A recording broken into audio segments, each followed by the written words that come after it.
The Pythagorean theorem is an if-then statement. If triangle ABC is a right triangle, then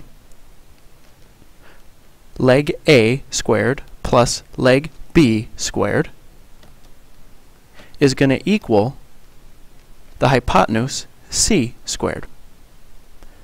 If we look at the converse of this theorem, we're going to actually develop a way to prove that we have a right triangle. The converse, I'm going to flip the hypothesis and the conclusion around. If a squared plus b squared equals c squared, then triangle ABC is a right triangle. So the converse of the Pythagorean theorem gives me a way to prove that I have a right triangle. Let's look at an example.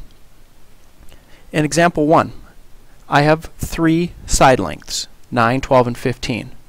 And I need to decide what kind of triangle I'm working with. Well, step 1 is I need to decide, is this a triangle? To figure out if I have a triangle, I need to take the 2 smallest sides and add them together. 9 and 12 gives me 21, and the 2 smallest sides of any triangle have to be bigger than the third side. Well, 21 is bigger than 15, so yes, this is a triangle. Now let's look at what kind of triangle we have. 9, 12, and 15 are all 3 different lengths.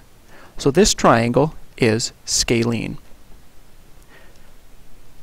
But what else? What other kind of triangle is it? Well, it's going to be scalene, and we need to figure out if it's a right triangle or not. To figure out if it's a right triangle or not, we're going to use the converse of the Pythagorean theorem. 15 is my biggest value, so that's going to take the place of C. A and B are going to be my, 9 and 12 are going to be my A and B.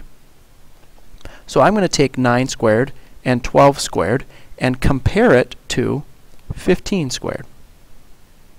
9 squared is 81, and 12 squared is 144, and 15 squared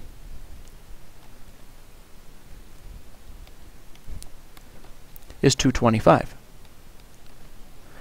Now I'm going to check my math, or I'm going to finish this problem. 81 plus 144 gives me 225. So I'm comparing 225 and 225. And in this case, I get an equal sign. Since I get an equal sign here, that means that the triangle that I'm dealing with is a right triangle. So this triangle is scalene and right. If a squared plus b squared equals c squared, then triangle ABC is right. Let's look at another example. 9 and 12 and 14. 9 and 12 are the 2 smallest. Together they're 21. They're bigger than 14, so this is still a triangle. All 3 are different, so this triangle is scalene. But let's test to see if this is a right triangle. 14 is my biggest number, so it's my possible hypotenuse. 81, 144 compared to 14 squared. 81 and 144 is 225. 225 compared to 196. Well, 225 is bigger than 196. So I don't have an equal sign, which means that this triangle is scalene, and, well, it can't be right because it's not equal. Since it's not right, it's going to either be acute or obtuse. So I need to figure out what's happening in this problem. If I look, my hypotenuse is smaller than my 2 legs squared, which means that my hypotenuse compared to this triangle has shrunk down. And if my hypotenuse has shrunk down, that means that this angle is going to be smaller. So if I have 9, 12, and 14, this side, this 14 is smaller, which means that this angle has to be acute. So here's the first corollary to this converse. If a squared plus b squared is greater than c squared, then triangle ABC is acute.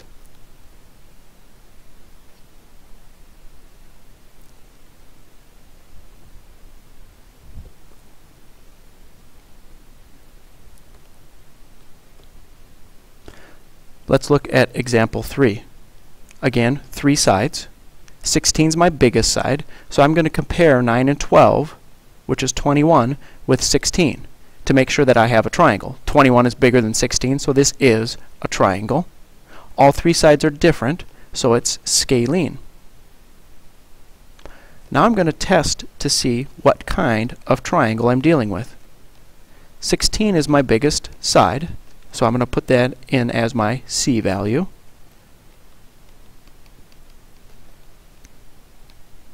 (16 squared) is 256. 81 and 144 is still 225. So in this case, 225 is less than 256. So if I go back to this example, if I got an equal sign, it's a right triangle. Here I don't have an equal sign, so this triangle is not right. So it's either acute or obtuse. And in this case, my hypotenuse has gotten bigger.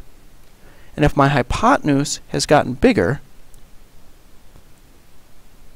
that means that this angle across from the hypotenuse has also gotten bigger, which means that this is an obtuse triangle. So the second corollary to this converse, if a squared plus b squared is less than c squared, if my hypotenuse has gotten bigger, then my triangle is obtuse.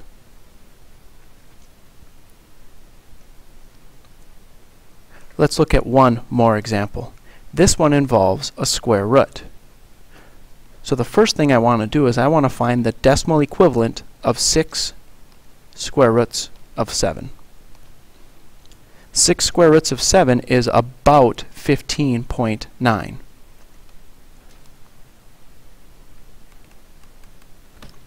So 15.9 is bigger than 9 and 12, so this value will be my possible hypotenuse, my C value.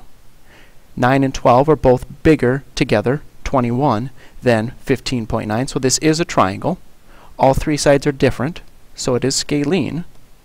The question is it scalene and right, obtuse, or acute? Well, let's figure this out.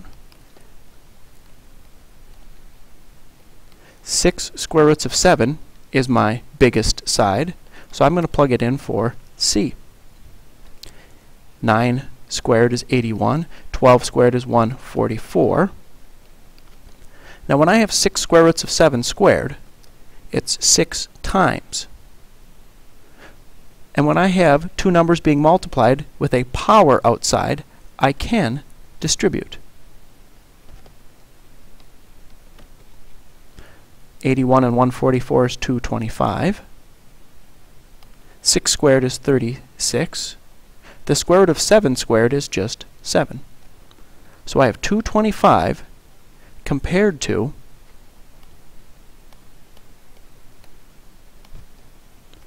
252. 252 is bigger than 225. My hypotenuse has gotten bigger, which means that my triangle is obtuse. It's like example 3.